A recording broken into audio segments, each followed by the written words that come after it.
Hey entrepreneurs, are you trying to make bigger profits in your small business? If you're like most of us entrepreneurs, increasing your profitability is always on your mind, and you're probably looking for ways to grow your revenue while growing your company. Well, you found a podcast that shares ideas to help you do just that. I'm Marcia. I'm a business growth strategist. I've helped tons of small business owners to establish and implement a tangible plan that guarantees increased profitability, guides your growth, and plans for your future exit. Because building a highly profitable and sale-ready business creates a win-win scenario. That's more money now and a windfall when it's time to let go. And I look forward to sharing strategies that I've learned with you on today's Profit with a Plan podcast. But before we get started, I have some exciting news. I've released my second book called The Profit Accelerator, and I'm looking for a few business owners to interview about how my book's 12 strategies would impact your industry. Go download my book for free and let me know if you'd like to be interviewed. I'm confident that these strategies can help any business to increase their revenue, profit, and the value of their company without having to pay for additional advertising or marketing. Go pick up your copy at trajectoryprofits.com/book-download. All right, listeners, I have a treat for you today. Darrell Evans is a serial entrepreneur, investor, and co-founder of Yokel Local Internet Marketing. He and his team have helped entrepreneurs and companies to generate over $300 million in revenue online since 2011. He's personally started and operated 6 businesses since the age of 20. He's also the host of a fellow podcast called the Mind Shift Podcast, which launched in 2019, and is the founder of the Mind Shift Business Accelerator, MBA, he calls it. Love it. And the Mind Shift Growth Mastermind, another great tag, MGM. So he brands other marketing just to get his in there. So I love it. He's passionate about entrepreneurship.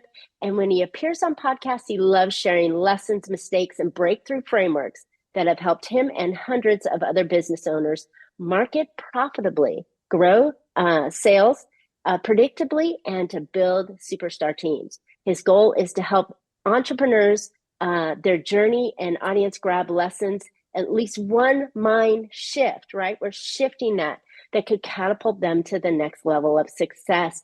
Welcome to Profit with a Plan podcast, Darrell. I'm so excited to have you here. Oh, Marcia, I'm so excited to be here. I had no idea we sent you that long intro. Good Lord, I'm going to have to edit that thing down. It's all good. Thank you so much for having me. I'm really excited. I've had books before, and then I've had 3 sentences, and I'm like, wow, just send me somewhere in between. So it's all good. You know, I like to read the introduction because I think the audience needs to have a little flavor of who you are and what you do. And I think the introduction and the bio does that for it. But let me start off with a question, right? You mentioned in your bio that you've been running businesses since, the beginning of time. Why businesses, and what was your passion that got that started? Yeah, great question. The entrepreneurial bug hit me around 20. And I didn't know for sure at that time that entrepreneurship would be this 32-year journey. But I was in college, and I, of course, like anyone paying their way through school, needed a job. Obviously, I had a job when I was already going to school. So I kept that job. I ended up getting promoted at a place in the United States called Taco Bell. Most people know about it. Yeah, actually, their home is in my town, Irvine. Oh yeah. Just the corporate headquarters. That's right. I remember going there for one of my leadership trainings, which was actually right before I ended up getting promoted to general manager. Wow. So it was during that time though that I used to go. I always tell the story that I used to go to the grocery store with my mom shopping, and I really wasn't into shopping as much as I was into going to the magazine racks to look at the cover of magazines, pick up the magazines, kill time while she was there. This is obviously pre-internet and all that stuff like that.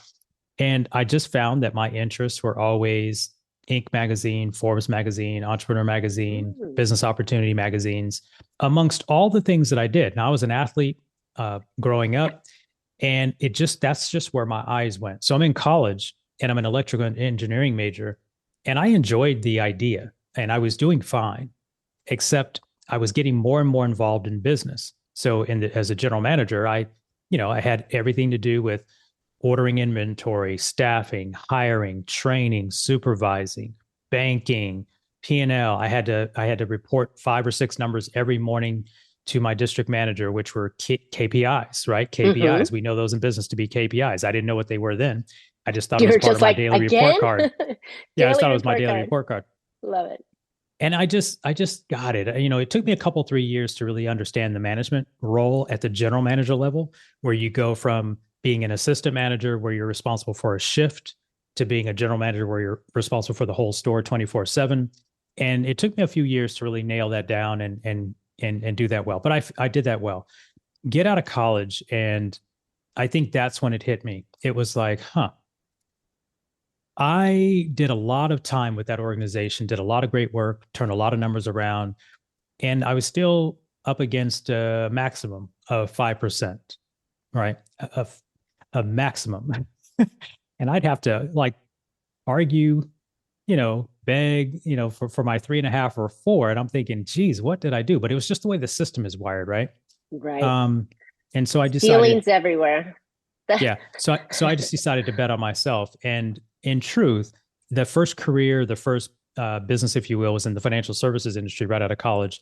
And listen, I also say this: that business I didn't start. I was an independent contractor for a financial services agency. So they didn't. I always say, if they don't give you a check every 2 weeks, you're self-employed. I don't care what the name of the business is. If you're a realtor, if you're a mortgage lender, which I would later go into both of those fields. And so that was the wake up call. It really was probably 2000 when I said, I'll probably never look back at Mm. a job from this traditional corporate sense. Um, but it just felt right for me. And I've been willing to bet on myself through the ups and through the downs. And of course, as an entrepreneur, you have all of those. Yes, you do. So many people I've spoken to. I mean, I've been doing this for 4 years now, and everybody has a similar journey. There was this switch, right? And then once you made that switch, you really couldn't go back. I've been an entrepreneur in one way, shape, or form all my life as well. And then there were times in my career that I'd go back into, being in the corporate space, and I just would suffocate, right? Yeah. Because, you know, me and I thought I could do things better, right? And that's my probably my problem with it is Yeah. always figuring out ways to do things better. So how did you find marketing? Oh, marketing. So it would have been in my 20s, right? So I did get my real estate license when I was 22, when I was in college. And you know, my manager at the time, he was like, you ought to quit that whole Taco Bell thing because you really know how to sell. There So you go. marketing for me showed itself in during those years when I was in real estate, because the way you grow a real estate practice is, at that time, you cold call. You, at that time, which is going to sound really interesting to your younger audience, is you would call on FISBOs, you would door knock, you would call on expired listings. And so you did a lot of cold calling. What I Mm. realized, and again, you did work your warm network, but when you're 23 years old and your warm network ain't got no money. So, but what I realized was cold calling it individuals, even though they had a need, even though they were in pain. That's what I realized. That was one of the triggerings. So if they had the house on the market, you don't see for sale by owners too much anymore. But Mm. if you tried to sell your house yourself and it didn't sell, you're actually not happy. If your house was on the market for 6 months, which also doesn't happen very much today, and it didn't sell, you're not happy. So we were calling people that were absolutely unhappy. And we were not the only one. So I was like, there's just got to be a better way. We're calling them at dinner time. They're trying to eat and they're not happy. I don't really have nothing unique to say. Now, my mentor, who is a guy who I still know here in the Vegas area, he's just a bad, what, in the game. And he taught me everything. So it wasn't that he didn't teach me well. He taught me fantastic. It's just I felt like it didn't fit my character. Along Right. comes another guy that I met in the industry, and I noticed that he had 72 houses on the market Wow. as a listing agent. And I'm like, what the heck is he doing? Right. And so what I noticed was he was using a 1-800 phone number where people would call into this number and listen to a pre-recorded message, which today in the digital marketing sense, we would know it as a landing page. Right. where he was offering a free report about buying a home, whatever it might have been, buying a home with 3% down or buying a home with no money down or And he whatever. would mail it. He would And snail he mail was that mailing it, report. but he also would hand out these flyers at the open houses. So what I would do when you work with a big agent like that, they always have these open houses and they don't have enough staff to sit all the open houses. So if you're a rookie agent, at least back then, you could say, hey, can I go sit your open house? I'll open house. I'll show your house to everybody. And of course, I would get a commission if I sold the house. He would make the money on the listing side because it was his listing. But I noticed something.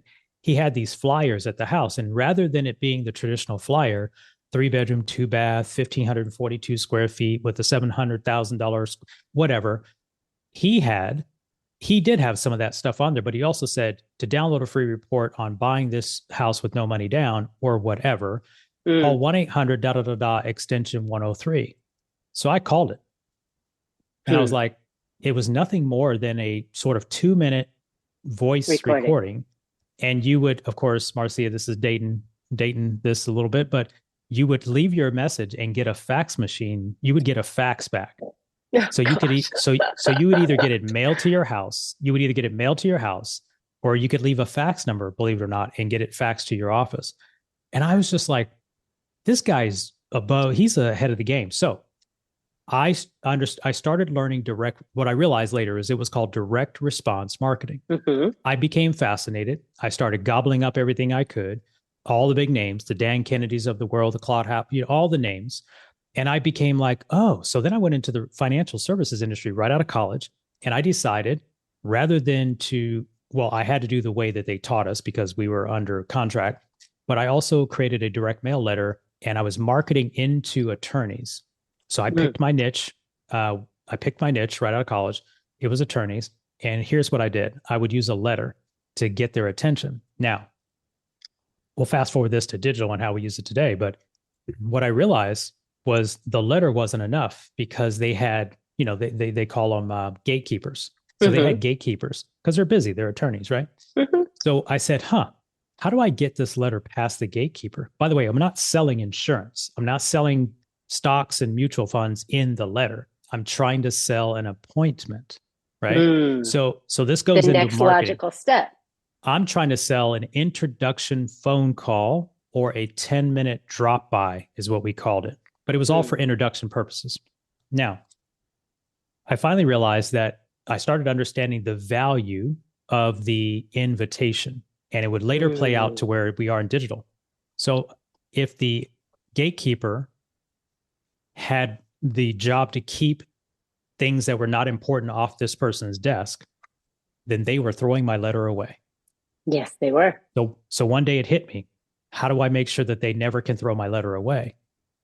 And I added money to the letter.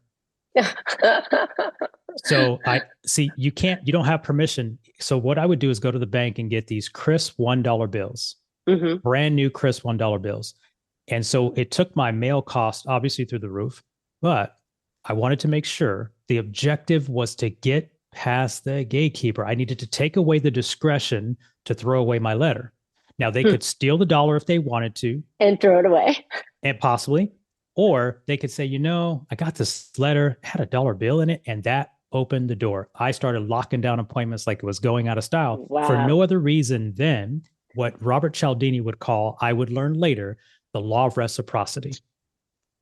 So by them receiving something of value, even if they didn't want to do business with me, they took my call because they felt a certain way because they'd received something of value. So when I called after the letter, I would get through, I can't remember the percentages, but it was unbelievable how many appointments I'd locked down for this introduction call. Or they would just take the call and say, listen, timing's not right for me, which we know in the BANT formula is a key component to selling.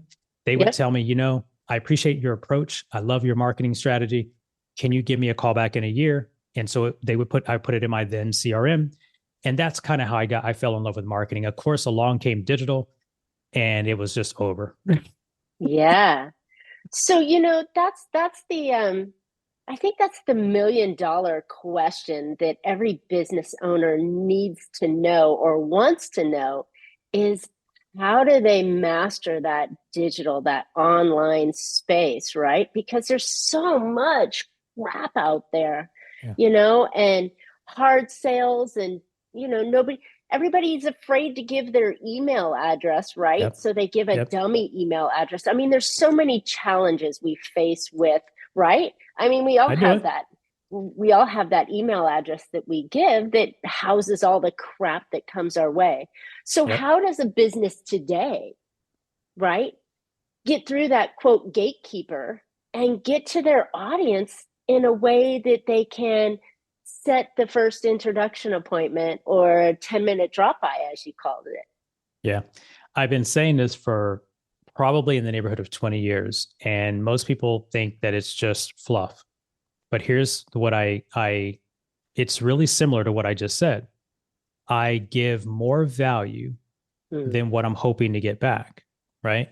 So, was the dollar worth their time? No, it wasn't. That wasn't what they get. They paid two, three, $400 an hour, whatever it would have been back then. I know that's what my attorney charged me now, 400. I don't know. So I don't know what it was back then. It was But still a lot. here's the thing about today, right? So here's what I say about today's mature digital marketing landscape. See, if I go back 12 years ago, we started the agency, opt-ins were still fairly new. Mm-hmm. Social media, still Mm-hmm. new. Landing pages, still relatively new. I was an early adopter in 03, 04, but the world wasn't. So Mm. today it's a mature, everybody has seen the opt-in page. Everybody has seen the first name, email address, and the click to get the thing. Everybody knows that the PDF is going to follow with a sequence of emails that's going to hammer you to buy something. So Yes. we have to treat the market for where they are. I always say this in marketing. You get better at marketing when you meet your customer where they are and stop Mm. acting like they're not aware of what's about to happen. Marcia, let me take you back to buying a car offline. For those anyone here who knows what that process looks like nobody Yikes. wants to sign up for that process ever again. Yikes. So I used to go to the car lot in the evening. I remember getting ready to buy a Honda Civic. It was my first car, and this is in the late '80s. And so here's the problem. It's not changed almost in 30 years. The process, unless you buy it online, it's unbelievable how bad that process is. So again, um, the way we do things today is treat your market with respect. Mm. Number one, Mm-mm. treat them with Yes. respect. Take the opt-in page down until it's necessary. And I get a lot of marketers who give me pullback on that. But let me tell you what I do. Interesting. Okay, I don't please. I don't put the opt-in page on the first touch.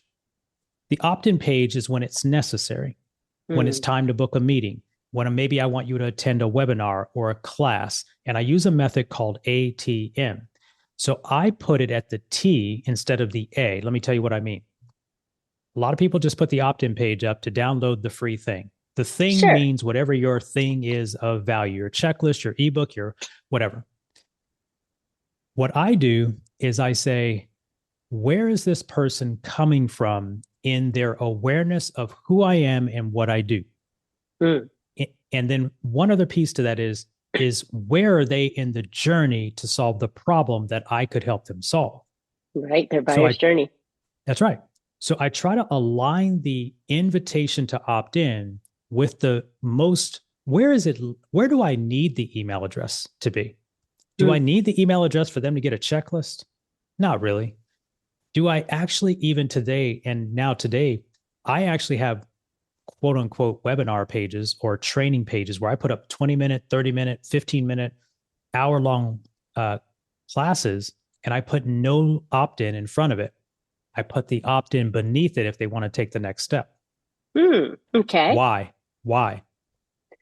Because I of the it sounds fantastic, but it sounds like you're earning the right to ask of for course. that email address. And then you're going to be, if it's valuable enough and you provided enough valuable, they're going to give you the real email address and not the junk one that, hits all your spam and you never see it anyways, right?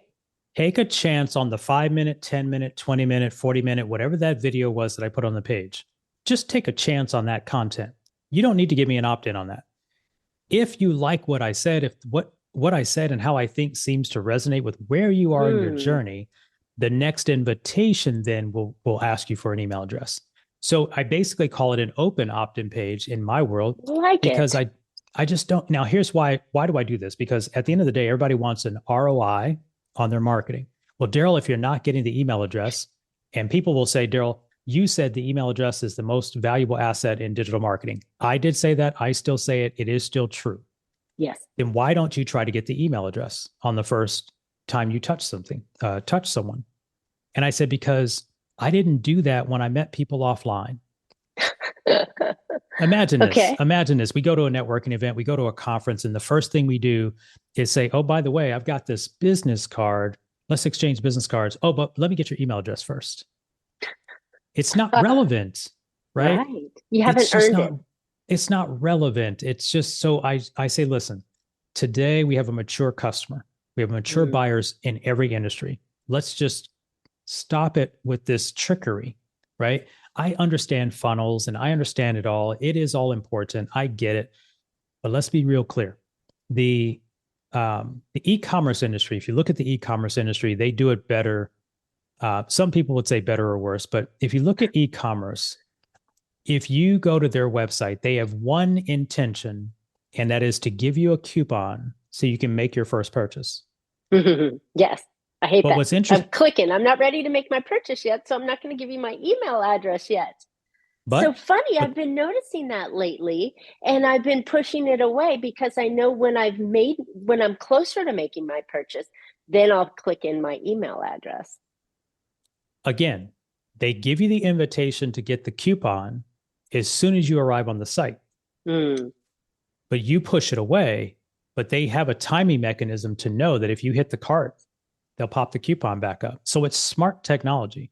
So I say that the reason why I use, in some cases, no opt in when I'm giving away a large piece of value, it's because I want them to consume the value. If you and I Mm. are doing ads, which you and I talked about offline, if I'm running ads and I'm spending money to get a click to the website, I want them to review the doggone thing I put on the page. Yeah, because Why that do adds I want to value. cause friction? Right. So I'm just approaching, and why do I do that? Well, number one, because Facebook, Google, Instagram, or not Instagram, because Instagram is Facebook. So Facebook, Meta, Instagram, TikTok, YouTube, LinkedIn, they all have these little codes that you can put on the page called a pixel, Hmm. which means once someone touches the page, you can then show them additional content in the social media feed. So I play, let's get them to the page, to the content, because the goal was to get them to read the content in the first place. Mm. If I run 1,000 clicks to a page and I get 20% opt-in rate, which if you're running cold traffic, cold visitors, That's 20% amazing. is going to be kind of the number we're shooting for. So that means I get 200 opt-ins. But here's the truth. After they opt in, the pull-through rate of how many people consume what's on the next page is about 30% of those total opt-ins. Mm. So I really only got 70-ish or so people to see the presentation. And then the conversion process happens on the back end. I'm more like, hey, if I get 1,000 clicks, let's let 1,000 people get pixeled on that page to see that content. And then I presume the 30% number is the same. So what I then do is take take the content that was on the page, I chop it up into bite-sized pieces, and I put it on social media, and then I run dollar a day ads to get them to further consume the content. Boom. Boom, let's Okay, go. You want to get Darrell, strategic? Let's you're go. talking to somebody who is fully engulfed into the online marketing community. And I have not heard that yet. But when you explained it the way you explained it, it is mind blowing the exponential growth in the retargeting you can get because the person watched your page. And if I'm correct, Google and Facebook and Instagram, they like you to land on the page and stay there for a little while because Yes. that increases your reporting and your SEO because to Google's mind, they liked what they saw when they went there. So then Google's going to start sending more people to you because the person that put the interest in said that they liked it. Oh my gosh. Exponential boom here, Darrell, on something that is just putting the cart before the horse or the horse before the cart. Yeah. It's putting patience before all of it. Wow. It's like, can we be just patient? I understand. I'm in more strategic meetings as you are, where everything's about let's hurry up and get to the ROI. Let's hurry up and get to the money. Let's hurry up. I I want it get it. yesterday. I get I it. want it yesterday. So I read a study. I was given a study that was done. I didn't get this study until 2007 or 8. The study was done in 2002 or 3. And the industry was completely different than what you and I do. It was actually in the magazine subscription industry. Mm. But the study found these approximate numbers because I don't have the study anymore. I wish I could find Sure. it, but I did recall these numbers. Of 100 people that inquire, what does inquire mean? I don't exactly know, but let's say that that's for every 100 people that clicked on your ad and arrived at your website, assuming we're talking digital, Sure. about your very specific thing, only 2 to 4% of them were actually in market. So we are trying to squeeze ROI out of Yep. 2 to 4 out of 100 people. And there are businesses that can make that math work.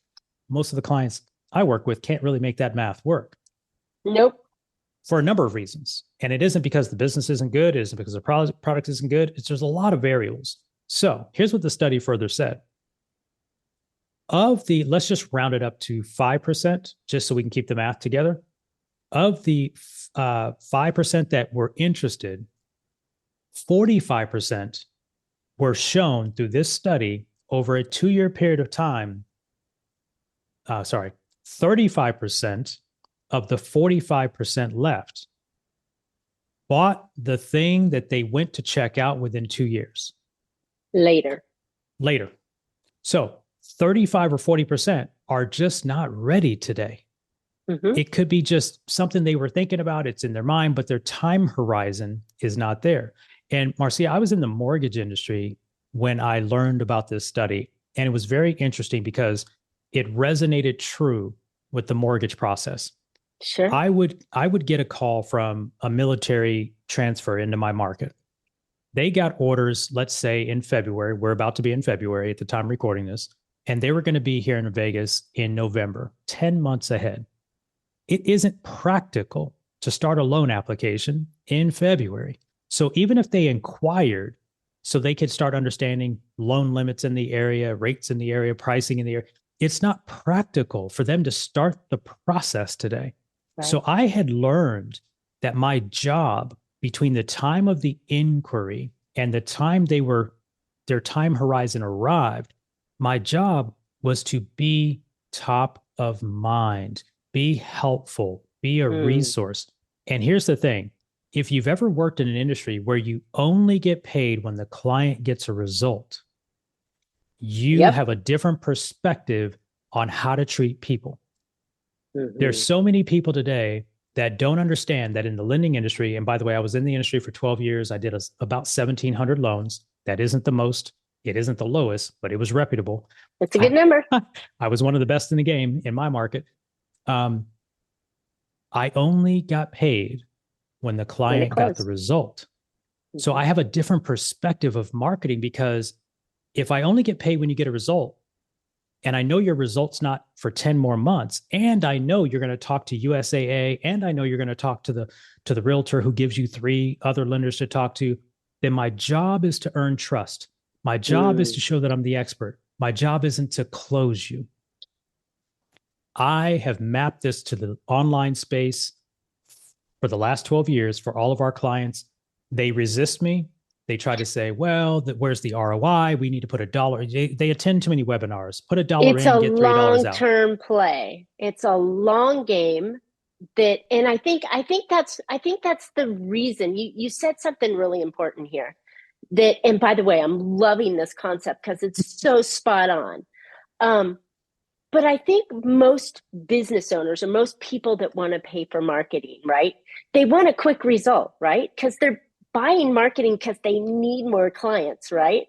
And so they're thinking, I need this month or I'm going to close the doors, or I need this month because I just lost a big client. I Yeah. need, so they're in that mindset Yeah. of desperation when they start their marketing plan. They're not thinking of, this is a long-term play. If I do this correctly, I am seeding the field today, and I will harvest it in months to come and continue to harvest it for years to come. But the problem is they're like, I need something yesterday. Yeah. Yeah. And that's the challenge we face, which, there are ways to get things yesterday, or, quick sale, and, Mhm. I can make you $1 million in 30 days kind of promises that are totally Right. ridiculous. Right. But I think business owners, for the marketing strategy that they're going to need in their business, they're going to need the long play. And if you're lucky and you catch one of those 2 to 4 or 5% that are ready right now, then that's a win. You But will. most Right. people are going to be in that longer phase. Yeah. You're going to catch the 2 to 4. Let's be clear. We are always going to look for the 2 to 4. Don't get me wrong. When we open Google Ads, we're trying to get the 2 to 4. But let me Mm-hmm. take an example that makes sense to a lot of people, whether they've done it or not. No one wakes up overnight and has to get divorced today. It just doesn't happen. Let me give you a few examples. No one wakes up today. No one wakes up today and has to have LASIK eye surgery Right. today. Right. There are so many businesses. No one had to buy a mortgage that day. No one had to buy the real estate that day. No one has to buy life insurance that day. No one has to buy the new car that. No one has to do anything today. There's Mm. very few things. One of those is if my water heater goes out and we work with some plumber and you don't want to take a cold shower more than once when you realize that the water's out, that's a today thing. If you're in Right. 115-degree heat in the summer in Vegas, you don't want to be in that that's a today thing. But the Right. vast majority of the companies that we help and serve, they're not today things. So we'll take the 2 to 4% that are today, but we're building a model around that 35 who might be Mm. next week, next month, 2 months, 4 months, 6 months. And the way you do that is with, of course, retargeting, social advertising, social organic posting, email marketing that's done smartly. Here's the one piece of advice I would give everyone listening to this, because this is the one thing when we audit companies' marketing strategy, it's not Mm-hmm. tactical. They're Right. usually doing something analytically wrong. And here's what it Mm. is. They're doing a lot of things.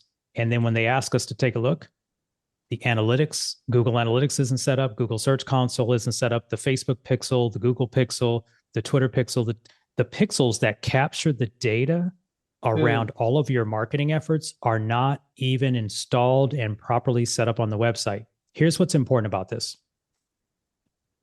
You might not want to run social media ads today. Mm. You might be focused on Google. And that's, of Mm-hmm. course, where we obviously spend a lot of time, because that's where your 4%ers are going to be coming in through Google. So we recognize that. We understand that. But here's what's important. Let's go back to the divorce example. Someone might come to the law firm, the divorce law firm's website, because they found the Google ad. But it could have been that the person who hit the website, they just had the fight last night and they're Mm. really ticked off.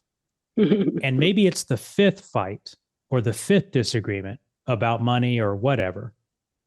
And now they're saying, I'm not sure this is going to work out. So let me just see Mm. what would happen with our cars, what would happen with our house, what would happen with the kids. They're not even sure, but they hit the website right now. Now, you ran the ad on Google and they Googled divorce attorney, your city. So the marketing team didn't do a bad job. You're certainly qualified to help them. It's just that their timing and the need are not there. So Yet. why is having the Facebook pixel and all of that stuff important? Already installed, even if you're not running ads, because Facebook lets you go back and track anybody who's touched your website for 180 days, Mm. as does That's, Google. So if you hit my website, all I have to do is surface up a $1 a day ad that simply reminds you that I'm here in the event that you need some additional information. See, if we think about television, radio, and billboards, yes. we watch TV commercials, and obviously there are certain companies, they advertise on all your shows, they run them 1,000 times. Well, most of our small business middle-sized clients, they can't afford to do that. Nope. So what we do is replicate TV, radio, and billboard using social media ads. So first touch website, then comes ad. Love So it. first touch website, then comes ad. And it's not an ad to say book a consultation, because we don't know if that's what they want. What we And that's a do know, huge commitment. That's a huge commitment. it's a sale. Let's be clear. Someone booking a meeting is a sale. They just didn't exchange cash. Now, unless you're a lawyer or something, you do got to exchange cash. Or if you're a doctor, you got to exchange office visit money. But it is a sale. So what do we do? Well, no one randomly decided in the middle of the night to hit my divorce law firm website, right? So I'm in a very specific niche called divorce law, child custody, separation agreements, all those things. So what do I do then? I don't know what they need because they didn't book a meeting. And let's say I didn't put the opt-in page in front of them. So what goes in the $1 a day ads on the back end? Frequently asked questions that I already know they're thinking, because I know that all my other clients ask those same questions. I figured this out in the mortgage industry in 2007. So you can put these questions, by the way, on YouTube, you can put them on Facebook, you can put them on Instagram, and then you can run ads to these 1-minute videos, which we recommend because today everything is about everybody the likes their video. videos. Everybody's at the 1-minute video. So all we do is have our clients do these 1-minute videos, which, by the way, we have a process for doing it because most of our clients will not shoot the videos. They just won't. They won't. So we have a process to take them through getting the videos shot and all that stuff. We take care of all the editing and the whole 9 yards, and then we do the posting for them if they want. But the point is all we're trying to do is stay top of mind around a person who took the first step and came to the website. Wow. Darrell, we could talk for days on this, and you have given us such golden nuggets that it's like mind-blowing, because it's not the same old and craziness and searching, and we business owners don't know the real methodology. And I love the fact that you're talking about a mature audience. We're not talking age, we're talking experience. Correct. They know what's being thrown at them, and they know how to deflect that with their gatekeeper. And so you've given us some really juicy ideas on how to take your business and truly market in a way to reach your ideal client. And it sounds like for pennies on the dollar, from my side. I think you can certainly start there. Let me be clear. We're not running dollar a day ads to get consultations booked. Let me be clear. But yeah, we don't have to spend tens of thousands of dollars to just do the conversion event, because we're trying to meet people at all the stages. Love it. Love it. Thank you so much. This is great. So Darrell, where can listeners find out more about you and Yokel Local, and how to grow their business in a more effective way? Because we all need leads. Come on. We all need opportunities to talk to more people. So where can they find out more about you? I appreciate it. So I talk a lot about these strategies on my podcast, which is the Mind Shift podcast. So wherever you're listening to Profit with a Plan, if you want to look up the Mind Shift podcast with Darrell Evans, you'll find the show. We have 2 episodes a week. One of those is generally about marketing. And then you can also find me just at my website at darrellevans.net. Love it. Love it. Thank you. I know, listeners, you've got to, this has been so important, even for me, for the internet marketing, person I am, as my inner nature comes out, that's really truly what I dig. And I always go follow and find different tactics and strategies, because it helps us grow.